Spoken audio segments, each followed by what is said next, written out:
नमस्कार, आप देख रहे हैं यूपी न्यूज़ 9। दोस्तों, जरा सोचिए, अगर आपके शहर में सालों की प्रतीक्षित मांग आखिरकार पूरी हो जाए तो क्या नज़ारा होगा। जी हाँ, यही नज़ारा आज पूर्णिया में देखने को मिल रहा है, क्योंकि प्रधानमंत्री नरेंद्र मोदी ने पूर्णिया को सौगात दी है एक अत्याधुनिक हवाई अड्डे की। आपको बता दें, पूर्णिया एयरपोर्ट का सपना न केवल पूर्णिया बल्कि पूरे सीमांचल के लोगों का था। ये हवाई अड्डा केवल परिवहन का साधन नहीं है, बल्कि इसे सीमांचल के विकास के प्रवेश द्वार के रूप में देखा जा रहा है। इसके अलावा पीएम मोदी ने पूर्णिया में एयरपोर्ट के उद्घाटन के साथ साथ राष्ट्रीय मखाना बोर्ड की स्थापना की और लगभग 36,000 करोड़ रुपए की विकास योजनाओं का शिलान्यास और लोकार्पण किया। इसमें पीएमएवाई के तहत हजारों लाभार्थियों को गृह निर्माण की सौगात दी गई, महिला स्वयं सहायता समूह को 500 करोड़ रुपए वितरित किए गए, सेक्सॉर्टेड सीमेन की सुविधा आरंभ की गई और नई रेल लाइनों एवं वंदे भारत एक्सप्रेस ट्रेनों की सौगात भी दी गई।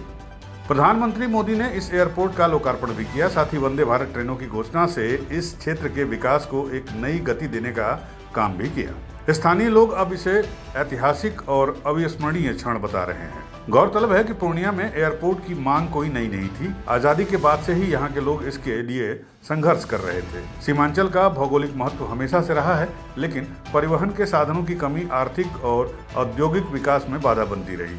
कई आंदोलन हुए, कई बार सरकार तक आवाज पहुंचाई गई, लेकिन ये मांग आज जाके पूरी हुई है। और इसमें दिलचस्प बात यह है कि इस एयरपोर्ट की मांग में पड़ोसी देश नेपाल का भी बड़ा समर्थन रहा, जहां अभी हाल ही में सत्ता परिवर्तन हुआ है। आपको बता दें, नेपाल की सीमाएं पूर्णिया से जुड़ी हुई हैं और यहां आने जाने के लिए अब तक लोगों को दूर स्थित बागडोगरा या दरभंगा एयरपोर्ट पर निर्भर रहना पड़ता था।